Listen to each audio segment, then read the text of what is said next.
This is the process called personal change. And what I say to start with is, start with your own philosophy.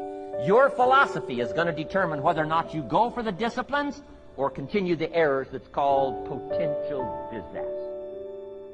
And everybody has it within their power.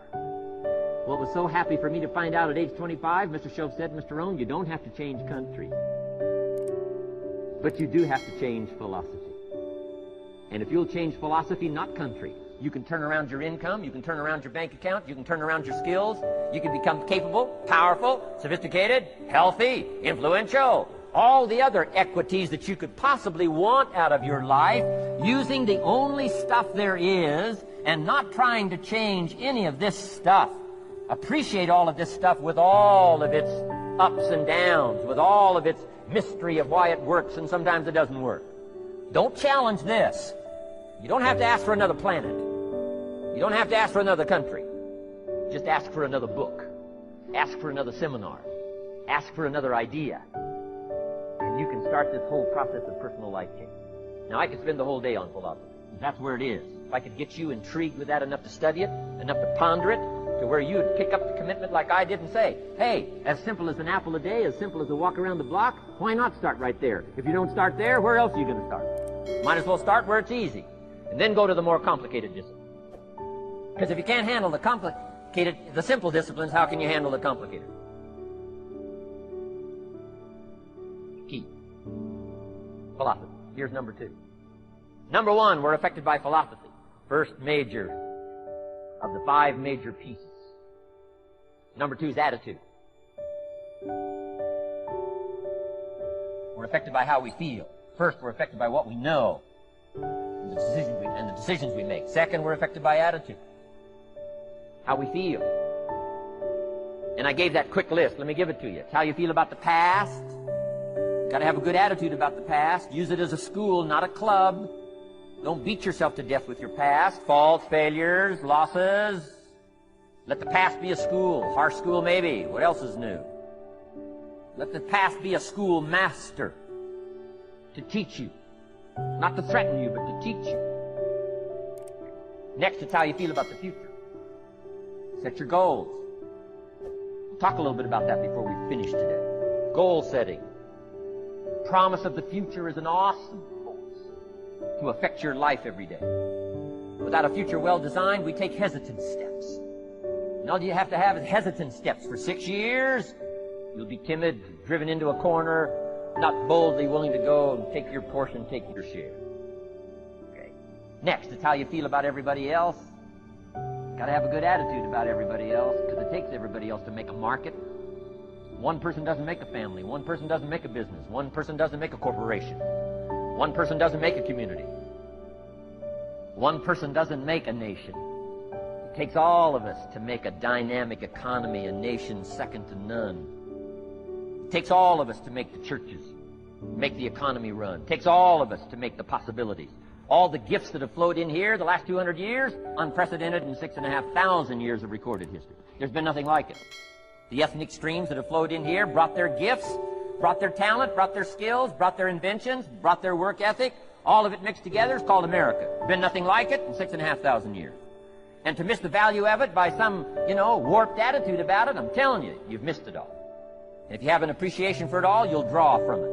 And if you draw from all the gifts that have been blended together here for 200 years now for your value and benefit, think of what you can do for your days, for your business, for your conversation, for your equities. You can transform it to an incredible degree. And here's the last one. It's how you feel about yourself. Understanding self-worth is the beginning of progress. Self-worth should be easy. If one of us can do it, all of us can do it. If anybody can think it, we all can think it. I can read, you can read. I can understand, you can understand. From where I came from, the few simple things I did and tried revolutionized my life in 5 years. There isn't anybody here that can't do it. Change from pennies to fortune. Change from nothing to something. Change from broke to rich. Anybody in this room can do it. If any of us can do it, we all can do it. That's the kind of value you should place on yourself. If Jim Rohn can understand it, I can understand it. If he can read, I can read. If he can find it, I can find it. If he can change, I can change. If he can get it done, I can get it done. That's the attitude about yourself. So valuable. Okay? Now, in transforming our lives, we don't start with attitude. We don't start with the inspiration here. We start with education.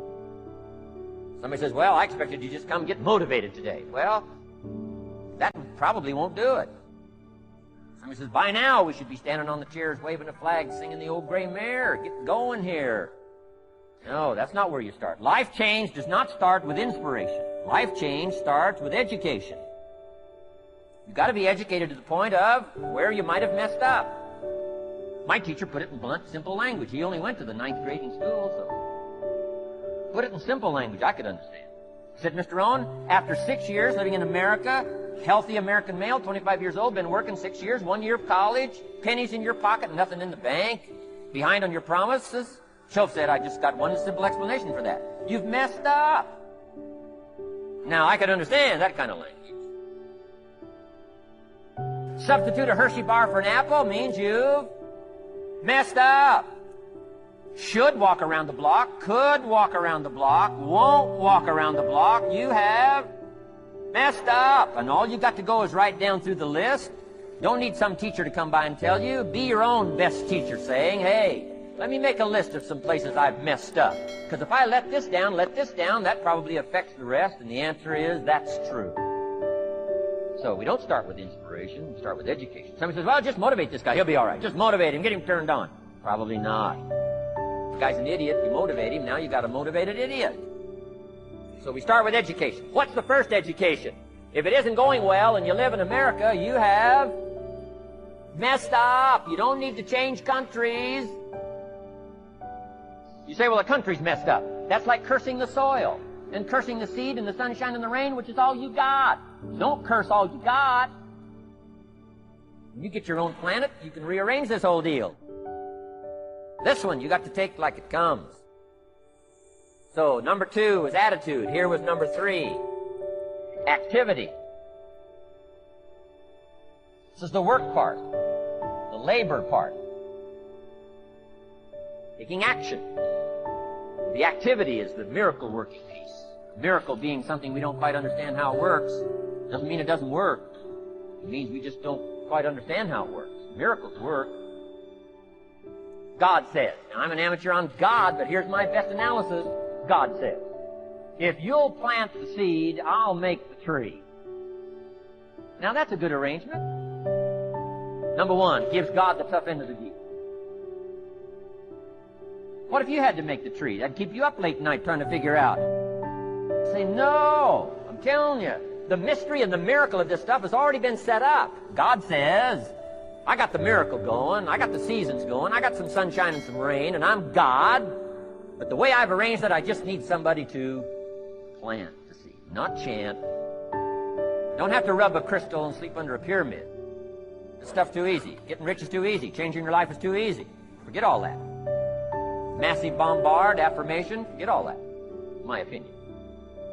Ocean waves and seagulls? Come on, this stuff's too simple. Just simple, easy stuff.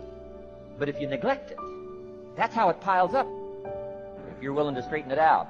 And here's one of the keys. It's called activity. It's called disciplines.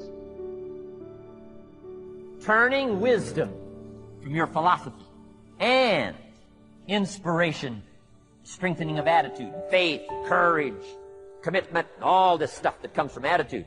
If you're willing to take these 2 qualities, philosophy and attitude, and invest it into activity, you can have a miracle. Anything short of that, no miracle. Wisdom doesn't perform a miracle. Attitude doesn't perform a miracle. The only thing that performs a miracle of increase called equity is called putting wisdom and attitude into discipline, into labor. And this labor now can perform a miracle. And here's the 2 parts to the labor. 1, do what you can. Number 2, do the best you can. Can't give you better advice than that. Number 1, do what you can. You just got to go home and make a list after today. And here's the question to ask as you make this personal list. What am I not doing that would be easy to do? That could greatly change my health, my wealth? What am I not doing I'm neglecting that would be easy to do?